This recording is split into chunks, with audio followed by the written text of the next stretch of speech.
আসসালামু আলাইকুম মালয়েশিয়া প্রবাসী ভাইগণ, আশা করি আপনারা প্রত্যেকে ভালো আছেন। প্রিয় মালয়েশিয়া প্রবাসী ভাইগণ, মালয়েশিয়ায় কলিং ভিসার সর্বশেষ আপডেট নিউজ। মালয়েশিয়াতে নতুন কর্মী 2026 সালের আগে পাঠানো সম্ভব না। চলুন খবরে বিস্তারিত জেনে নেওয়া যাক। প্রিয় মালয়েশিয়া প্রবাসী ভাইগণ, কলিং ভিসা আপনারা প্রত্যেকেই জানি বাংলাদেশিদের জন্য চালু হওয়ার একেবারে দ্বারপ্রান্তে রয়েছে। ইতিমধ্যে বেশ কয়েকটি বৈঠক হয়েছে। আমরা যদি সংখ্যার দিক দিয়ে বলি তাহলে এই গত এক মাসের ভিতরে মালয়েশিয়া এবং ঢাকা দুই দেশেই কিন্তু বৈঠক হয়েছে এবং এই বৈঠকে মালয়েশিয়া সরকার এবং বাংলাদেশ সরকার উভয় পক্ষের যুক্তিতর্কের পর কলিং ভিসা চালুর ব্যাপারে মোটামুটি তারা ফাইনাল সিদ্ধান্ত নিয়ে নিয়েছে যে খুব শীঘ্রই হয়তো কলিং ভিসা চালু হবে। তবে আপনার এজেন্সি সংজ্ঞা সহ কিছু কিছু বিষয় নিয়ে এখনও তারা পুরোপুরি কনফার্ম হতে পারেনি। আমরা তর্কের খাতিরে ধরেই নিচ্ছি মালয়েশিয়া সরকার বাংলাদেশের সাথে কলিং ভিসা সম্মত হয়ে গিয়েছে। যদিও চুক্তি অফিসিয়ালি হয়নি, মৌখিকভাবে হয়তো কনফার্ম হয়ে গিয়েছে। তাহলে ধরুন যদি জুলাই মাসে কলিং ভিসা চালু হয়ে যায়, তার মানে কি আমরা জুলাই মাস থেকে কর্মী যেতে পারবো? না ভাই, 2026 সালের জানুয়ারির আগে মালয়েশিয়াতে কর্মী যেতে পারবে বলে ব্যক্তিগতভাবে আমি মনে করি না। কারণ এখানে অনেক কিছু আছে।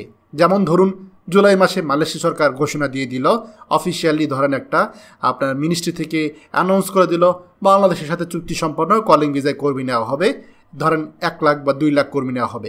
এই ঘোষণার পরপরই যে মালয়েশিয়া সরকার বাংলাদেশ থেকে পরের দিনই কর্মী নেওয়া শুরু করবে বিষয়টা এমন না। এখানে অনেক কিছু আছে। একটু ভালোভাবে আমার কথাগুলো শুনুন, তাহলে আপনি বুঝতে পারবেন। দেখুন, প্রথমত মালয়েশিয়া সরকার বাংলাদেশে কর্মী নেবে।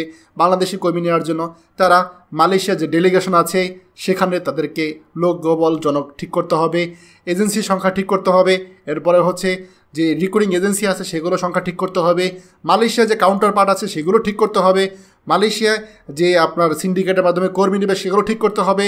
তারপরে হচ্ছে আপনার যে শ্রম মন্ত্রণালয়ে যারা লোকজন আছে তাদেরকে নিশ্চিত করতে হবে যে আপনার হচ্ছে মিনিস্ট্রি রয়েছে, মিনিস্ট্রির আন্ডারে যে সকল হাই কমিশনের দূতাবাসের লোকজন আছে তাদেরকে ঠিক করতে হবে। বাংলাদেশে হাই কমিশনে এগুলো কনফার্ম করতে হবে। কোন কোন এজেন্সির মাধ্যমে কর্মী যাবে সেই এজেন্সিগুলো লাইসেন্স ঠিক করতে হবে। এছাড়া তারপরে আসে হচ্ছে মেডিকেল, এরপর বিমান টিকিট, খরচ কে দিবে কি না দিবে, এই সব কিছু ঠিক করতে হবে। আর অসংখ্য কাজ রয়েছে। প্রত্যেকটা পয়েন্টে পয়েন্টে যদি আপনি চিন্তা করেন এগুলো করতে 4-5 মাস ইজিলি লেগে যাবে। তার মানে যদি জুলাই মাসেও মালয়েশিয়া সরকার কলিংয়ের পূর্ণাঙ্গ ঘোষণা দিয়ে দেয়, কর্মী যেতে যেতে ডিসেম্বর জানুয়ারি মাস কনফার্ম। তার মানে 26-এর আগে মালয়েশিয়া কর্মী যাচ্ছে, এটা আমি ব্যক্তিগতভাবে মনে করি না। আমি যুক্তিতর্ক আপনাদের কাছে উপস্থাপন করেছি, বাকিটা আশা করি আপনারা বুঝতে পেরেছেন। খবরটি আমাদের মালয়েশিয়া প্রবাসী সকল ভাইদের সাথে এক্ষুনি শেয়ার করে সবাইকে এই গুরুত্বপূর্ণ খবরটি জানার সুযোগ করে দিন। আর আপনি যদি আমাদের এই চ্যানেল নতুন হয়ে থাকেন অবশ্যই আমাদের চ্যানেলটিকে সাবস্ক্রাইব করুন মালয়েশিয়ার সকল গুরুত্বপূর্ণ খবরাখবর সবার আগে পাওয়ার জন্য। ধন্যবাদ সবাইকে। আমাদের সকল ভিডিও আপডেট সবার আগে পেতে আমাদের চ্যানেলটিকে সাবস্ক্রাইব করুন। সাবস্ক্রাইব করতে সাবস্ক্রাইব বাটনে ক্লিক করুন এবং বেল আইকনে চাপুন যাতে আমাদের কোনো নতুন ভিডিও আপনি মিস না করুন।